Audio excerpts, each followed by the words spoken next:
Why is the mini BurgerMaster more expensive than the big BurgerMaster? Is it? Where's the mini BurgerMaster? It's $7.92, but then you pay $6.79 for just it's just a burger. That's a mini meal. Welcome back to the Find Me in Seattle Dim Sum Days podcast. Why is it the Find Me in Seattle Dim Sum Days podcast? Why isn't it just the Dim Sum Days podcast? Have you ever looked up the podcast? Many a time. Well, I guess it's the Find Me in Seattle Dim Sum Days podcast.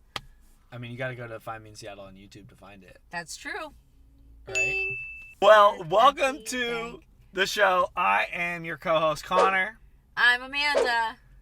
And today, we're doing a classic drive-up food establishment here in Seattle. Where are we eating, Amanda? We're eating at, I almost called it Dick's, BurgerMaster.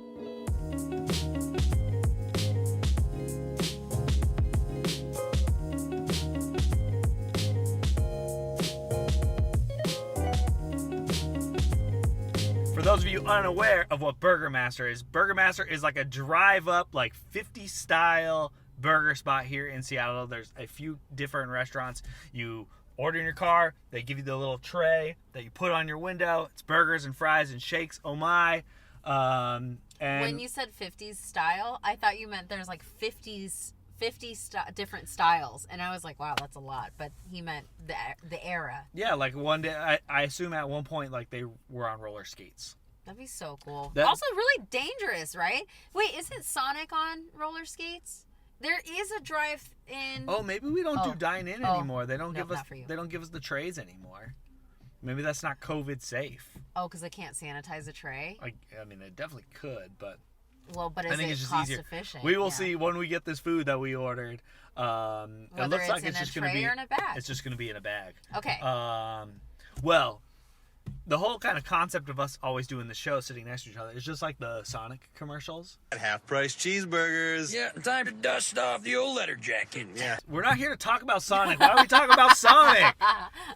Okay, can I talk about my curly hair? So I look really fancy today. And the reason I'm fancy, Amanda, just not regular Amanda, fancy Amanda, is because I had at work a murder mystery luncheon over Zoom. And they each gave us character cards. And I was Charmaine Chandler. Charmaine Chandler. Honestly, all I could hear in my head was Chandler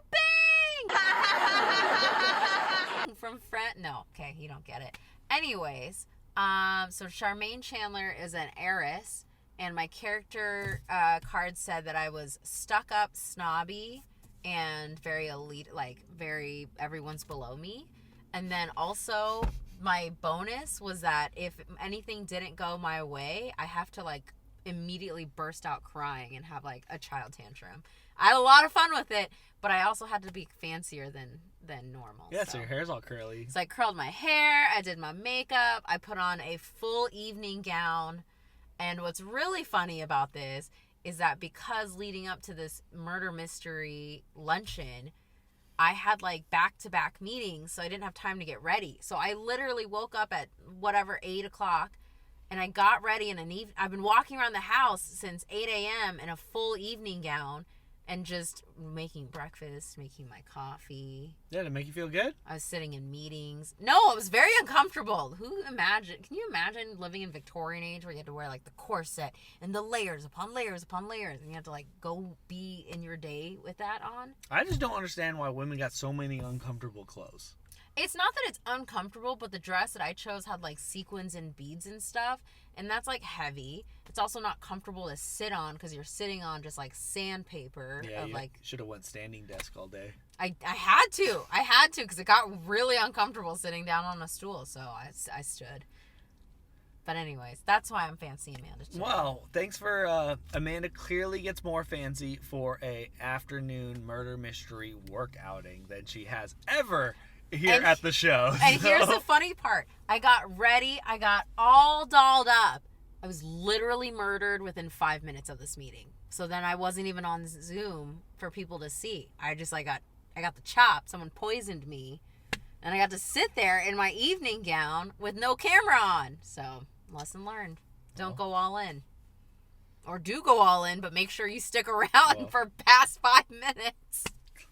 Speaking of sticking around for the past 5 minutes, what's today's topic of the show that we're going to talk about? We're talking about a lot of things. We're talking about... What's the primary subject of the show? I am literally getting there. You just have to let me get there. I'm worried you're going to go through this rundown of like all the things I wanted to talk about your parents came to visit us. That's not the primary topic of the show. This is why I cut you off. See, guys, this is why I tried to direct the conversation in one direction. She's like, I know what we're doing. Well, you know what? No, today we are doing a question to get to know your friend. I sent Amanda this article and had a list of 200 questions. What did you on almost how call to me? A friend. And oh, now I'm off track. I'm sorry. This show is so off the rails already. So I sent her a list. I'm like, all right, what we're going to do is here's a list of all these different questions. I'm like, here are questions that you ask random people or people you're trying to get to know more, and then we'll share, and then maybe you guys will get to know us a little bit better. Yes. Right? Remember that was what we're going to talk about on the show today? Oh, my God. I'm going to say a lot of mean things. No, yes. These are the topic of the show is we are going to dive deeper into our marriage, really get to know who we are as people, because apparently the last 8 years we haven't talked about these things. Not at all what we're doing, but all right. We're diving deep into it. We're diving deep into our relationship. All right, lady, you want to ask your These question are deep or questions. All right, so here's my question I chose from this article and lineup. My question to you, Connor, is do you have a favorite holiday? If so, what is it and why? Favorite holiday. I'm gonna give two because I've got a good story for my number two. But my number two holiday has become Thanksgiving, and Thanksgiving when I was younger was my least favorite holiday. Really? For all of my childhood, Whoa. I never looked forward to Thanksgiving. I never enjoyed the food. It was always like a social obligation for me as a child, right? Like, got to hang out with all the families coming over. You're going somewhere, and I never really liked turkey or stuffing or any of those foods when I was younger, and I was picky about food.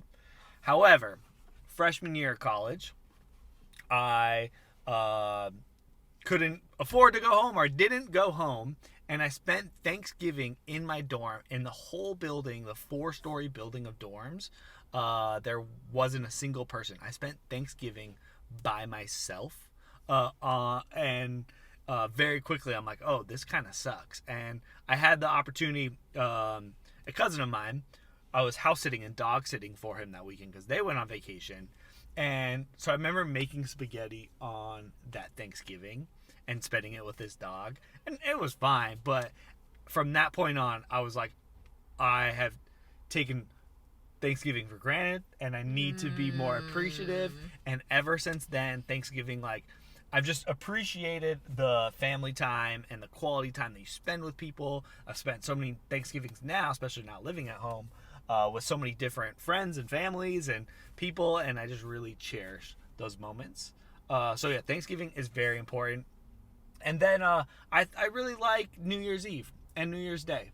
New Year's, I just like the idea of like closure and new beginning on like whatever happened. It's just nice to like wake up and the opportunities are in front of you, and you really like, if you're dedicated to it, you can, start off on a brand new foot, do something different, like make something bad into something better if you set your mind to it. And I just think that like finality is very nice. I think also it's fun. Most people don't have New Year's traditions, and our family does. And What's our New Year's tradition? So is it Thai or Chinese? One side of my heritage, it is customary that like 5 or 10 minutes before the new year, everyone runs around the house to every room, every closet, and you gather up all the bad spirits or the negative spirits, and you get them out of your house and you push them out the back door.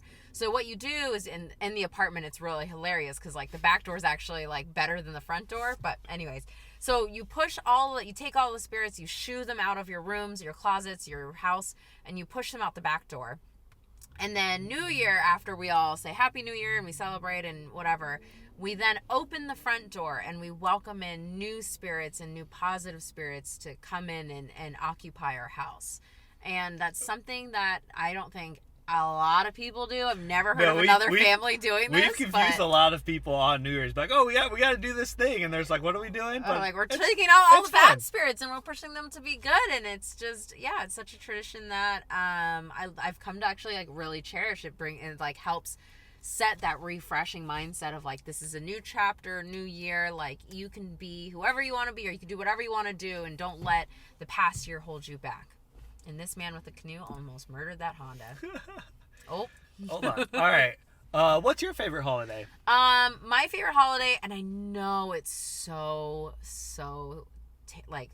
a lame answer, but I love the holidays. I love Christmas. I love Hanukkah. I love like the December time frame. Because like, and let me be very clear, I don't like the beginning of December, because the beginning of December, most people are just focused on buying presents and things. What I like is when it gets closer to like the like midst of Hanukkah or the midst of Christmas, and like right before people stop, at least with my family, it stops being about like, what are we getting for presents? What are we doing this? What are we doing that? It's like more about like spending time and celebrating, just like being together as a family and having that like gratitude of feeling of like, you know, I love you enough that I want to give this to you to show how much I love you. Or like, I want to spend time with you. And I think that's become really important for me as I grow older, of just being able to like have that time, but also have the theme of like gratitude. Plus all the Christmas songs, I even after working years of retail, I'm not sick of it. I still like the Christmas music. I like doing all of like the activities, like you go drive around, you go look at Christmas lights. Like, so what other holiday do you get to go drive around and look at Christmas lights, right? So doing that and making gingerbread houses, which I've never done before, but it's on our things to do list. It's like, there's just so many cheery things to celebrate, you know, that time. And I love it. So much fun. Wow, we chose all the holidays like within that 1 month time frame. So and the then, other 11 months, sorry. I will say my honorable mention is Halloween, because I love candy, as you all know, obsessed. And we used to go to Microsoft for my dad when he worked at Microsoft. We used to go there for trick-or-treating because it's indoors, first off, which is great. No jackets, it's not raining, it's not cold. So you go in through Microsoft, and each office has their own bag of candy.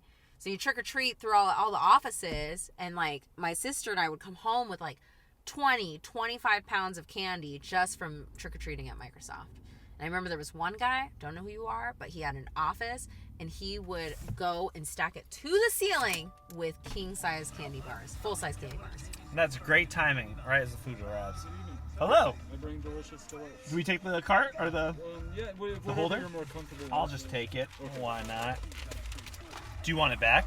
No worries. No, it's all yours unless you want me to recycle it. Yeah, I'll let you recycle it. Thank you very much. And napkins and straws and sauces are all in there for you. They're all in there. you. Thank you. You're welcome. All right, I might have to get another pen on the way back. More pens for that. All right. All right, we got our bag of BurgerMaster. Perfect timing right after I kind of the missed first the tray, question. though. I kind of missed the tray, I missed the guys. tray too. In non pandemic times, yeah, they give you the tray, they have it on the food there, you pass it across. You're trying to take this from me, and I'm like, no, it's mine. I was like, hello. Yeah, I like Halloween because it's free candy, and that one guy gave me king size, full size candy bars. It was amazing. So what Uh-oh. do you like about BurgerMaster? Bless you. It wasn't a burp this time, Dad. It was a sneeze. What do I like about BurgerMaster? What do you order from BurgerMaster? Typically I order a combo #1 BurgerMaster with cheese fries and a shake. I didn't order that this time. What I ordered was a mini... You get cheese fries? Cheese and fries. Cheese and fries. What this time I ordered was, I noticed that they have a new section called mini meals. It says same great quality in a smaller package, served with fries and a 16-ounce soft drink. And I love that because like if you get a regular BurgerMaster, it's a quarter pound, and it's like it's a big boy, right? It's like you got to be hungry for that, and I'm not overtly hungry right now, so I'm excited to. You know why she's not super hungry? It's because of these. Okay, this is U Village's fault. U Village has a sidewalk sale right now. And U Village brought in the Fisher Scone truck, and I'm not ever gonna go say no to Fisher Scones. As Amanda is preparing this food for us, she saw someone carrying the Fisher Scones bag. Oh my god! You're gonna put me on blast like this? And immediately she's like, "Where's that Fisher Scones coming from?" And I was like, "Oh, the truck's around the corner." Before I was even done saying the truck is around the corner, Amanda's already pulling her wallet out. She's like, "We're getting Fisher Scones." But then Connor goes, she was just so committed. "Don't go overboard," and I was like. Because usually you get a baker's dozen, and now I had to settle for 6. So. Oh man, our camera is ruining our dashboard setup right now. I know. Usually, where the camera is, we usually put the fries there. So now I'm not really sure where to put fries. They changed the packaging too. Yeah, it's changed a lot since last time we've been here. This is more 2021 friendly, I think. Okay, are you ready for this tiny burger? Yeah, let's see it. It doesn't look tiny at all. Look at mine. The mini burger versus the big burger. The big burger is only slightly more burger. It's a quarter pound versus a small patty, so everything else is probably the same. I think that's a small. I think that qualifies as small. I want people to know that my first words as a child, this is a true story, you can ask my mom. My first word as a child was Donald fries. And that doesn't tell you about my personality, then nothing will. I also really like fries. Fries are very good. All right, here's the burger. Wait, can I ask you? Where has the best fries? I don't know. We're talking about BurgerMaster right now. We got to feature them. Remember, we're featuring them as the business. We've talked about Sonic. You've talked about McDonald's. We got to give them some credit. The local business. The burger definitely doesn't look super appetizing out, but it is absolutely delicious. Lettuce, tomato, onion, quarter pound, ground beef, American cheese, $6.79 for a burger. I think that's pretty good. The combo, which comes with cheese fries and a drink, is $11.30. This is my Cheers. mini burger. All right, yours is when you see it this way, it's definitely a mini-er burger. Put it this way. Mini. Oh, did you cheers me? It's too late now. That's what the mini thing was. Well, what do you think about your mini burger? Speaking of fries, got the BurgerMaster fries made with Northwest finest potatoes. I actually really like these fries. These ones are really good. Yeah, they got good fries. Usually we put some extra salt on them. I actually purposely did not bring out the little salt container because last time Connor did that, he sprayed salt all over this car. Yep, that's pretty common. All right, we're 23 minutes into the show and I still haven't asked my question, and mine's way longer of an answer. Okay, so, go. Here's my question for you, Amanda. You get to have one dinner party. You're inviting 3 guests to your dinner party. Who are the 3 guests? They can be dead or alive. Okay. And who would they be? Which one's my drink? Hold back one. This one? Okay. Connor did, let me be very clear. Connor did ask me this question so I could have time to think. Otherwise, this episode would be like 75 minutes long of me just trying to figure out who I wanted to choose. Well, let's hopefully get it around that 30-minute mark. So, my first answer is Connor. And I love him and I think he's great and all, but I almost have like now party anxiety without him. Because he's just so easy to like, you know, he's an easy talker. He likes to talk just as much as I do. Because if I need a break, every week now. Because if I need a break, then he starts talking. It's great. Well, I'm flattered. Thanks for joining me at my dinner party. You're lovely, and I love Thanks. you. Can I record the party, please? Yes, you can. Can I please record the dinner and post it on YouTube? Yes, maybe. My number 2 pick is Cleopatra. Here's why. Who does number 2 work for? Who does number 2 work for? Who does number 2 work for? My number 2 pick is Cleopatra, and the reason why is because there was these books as a girl that you would read, and it was like one book was on Cleopatra, and it was like diary style, and then another, if you know what it is, like tell me, send me a text, or DM me. I need to know what these books are called. One was like Anne Frank, one was like, I don't know, they were just different people and throughout history, and they do it diary style of like their life. So Cleopatra is one of the first ones I read, and I really admire her as like one of the first female leaders, what she did with the tools she had and the time that she lived. It just is incredible to see what she's accomplished.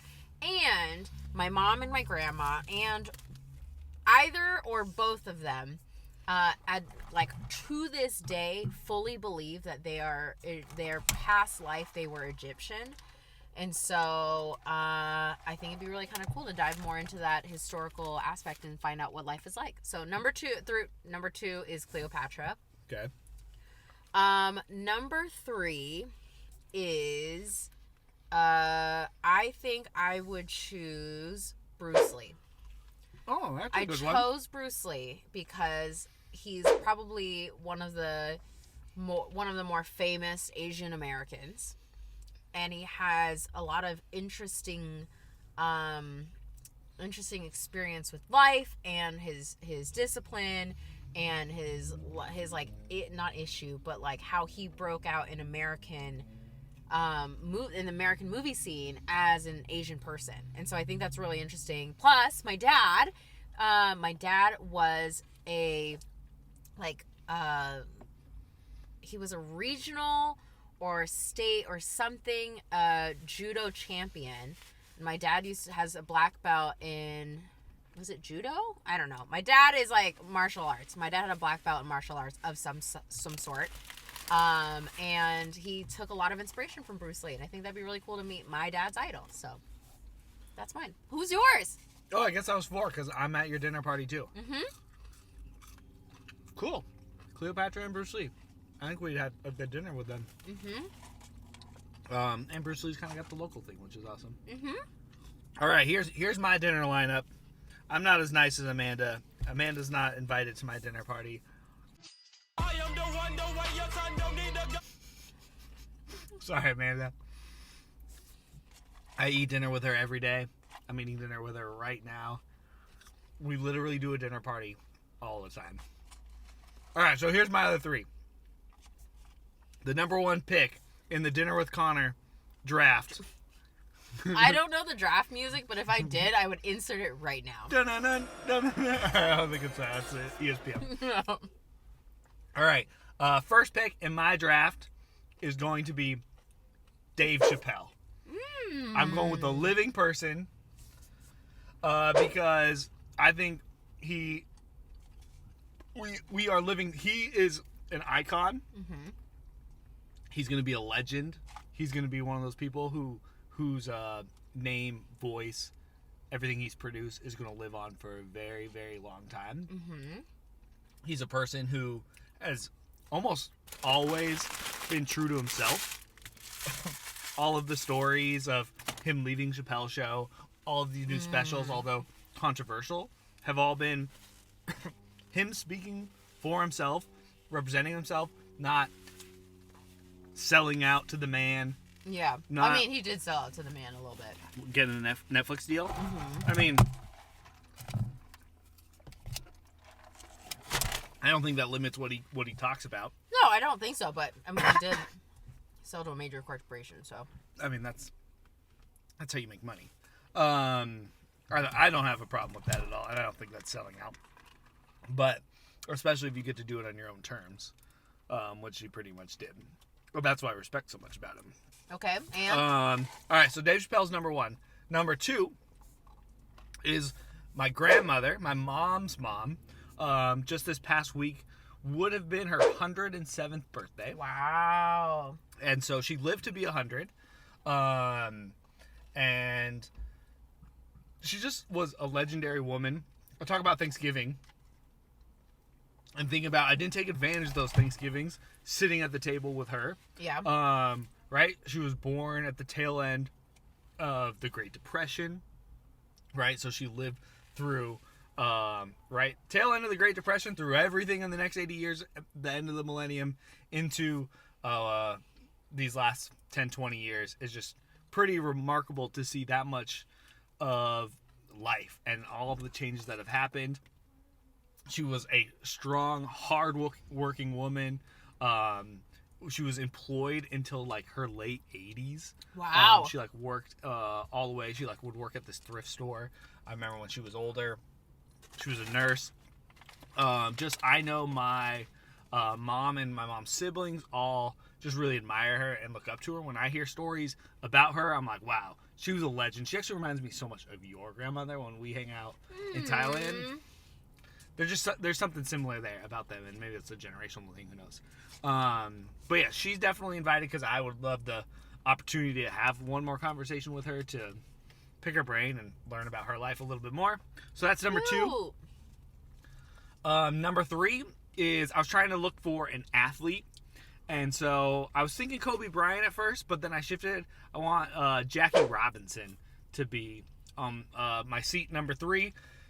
Such a influential person in the context of sports, something that I love so much, and the life that he lived and the things that he had to experience and go through and the hills that he had to overcome to become the legend that he has become. I'm sure that would be so much learning, and it would be a special person to get the chance to talk to and learn from. And my 4th person, I'm going to another comedian. I would like to ask Robin Williams to come to my dinner as well. Get 4. You are number 4. You only get 3. I'm standing. He's coming. I also want Robin Williams to show up. Wait, then I get one more. I'm taking one more just because, he's absolutely hilarious. Heard he's just the kindest, nicest human being. Like, anybody who met him in real life wanted to spend more time with him for just how he treated people and how he engaged with people. And I just think, between him and Chappelle, that would be such a hilarious table to sit at. I wouldn't have to say anything. They could just banter, and it would be hilarious. That's a good one. All right, do you want a bonus person? Well, I do, but I haven't thought about this, so now I got to think about this. I say we move on to the next topic, and the 4th one will come to me. Wait, 4th one came to me. If you get to have a family, I would also like family. I would like to meet my great-grandfather. This isn't a competition. This is a competition. No, I do. I would actually want my great-grandfather. The reason why is the whole reason I have this tattoo on my arm of the Naga and the ship is for my great-grandfather. He sold himself as a slave for passage from China to Malaysia. And, obviously he paid off that debt. But, to go from selling yourself as a slave to when he died, he had 13 wives and 24 concubines, lived this life where he invested in the tin mining industry. So my grandfather is the firstborn son of wife number 3, who I think ran off with a chauffeur. But to go with that legacy, right, to hear that legacy and like what he did to, having sold himself as a slave for passage, is just so it's inspiring. It's one of those things. It's like, you can start anywhere and you're in charge of your own destiny. So I think it's a good one to have at the table. I think he probably should have gotten one of those top 2 spots, maybe. Well, yeah, probably. Or kick me out and have dinner with him. Well, you invited a bonus guest that we did not discuss, so. All right, there's only one more segment that I want on the show. We'll bump all the other normal segments this week because we're running low on time. But we needed to give a special shout out to our good friends, Randy and Ann, because congratulations to them. They got engaged this week. And we feel even more closer to the moment because at our wedding last year, Amanda threw her bouquet and Ann caught the bouquet. So I don't think I've ever, I don't remember who else caught bouquets at the other weddings I've been to. I'm sure those relationships all worked out, but it was just special that she caught at ours, and now to see them engaged and see that they're going to get married, it's one of those and we were the last wedding of that friend group, so. Yeah, but there's other people who went to the wedding who also got engaged. Yeah, since then. that's true. And so, but because of that moment of catching the bouquet and then getting engaged, and we're actually gonna have a little party with them by the time the show's out, so they will already know about it. It's a surprise. I think it's a surprise. I don't think she knows. No. And congratulations to Ann and Randy. We're so excited for you. Can't wait to celebrate your marriage one day, whenever you choose that time to be. And it's gonna be so fun, and we can't wait to be there for you. And congratulations. Yeah, I'm so excited. Randy was telling us about getting engaged, and he's like, I'm gonna propose to Ann, and then, you know, the pandemic happened, and then it got put on hold, and then it finally happened, and I've been on edge waiting for this. Even my mom, Randy, I think I told Randy this. I was like, my mom was asking. She's like, are they engaged yet? What's going on? Is it happening? See, my mom got involved, but I'm so happy for them, and we're so excited. Yes, we are so excited. Congratulations. Can't wait to celebrate multiple times with you.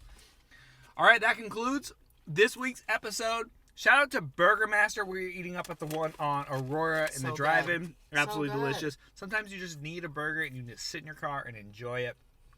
Hopefully when you guys come, they will have the tray situation back. Maybe after the end of June, they will bring that service back, because it just adds to the experience and the ambiance of eating at BurgerMaster. Yeah, and the staff is always like friendly. I've never run into like an awful person at BurgerMaster. They're all super, super sweet, and so make sure to tip them. Thank you very much. We'll see you next week for another episode. You want a steam fry? Steam fry.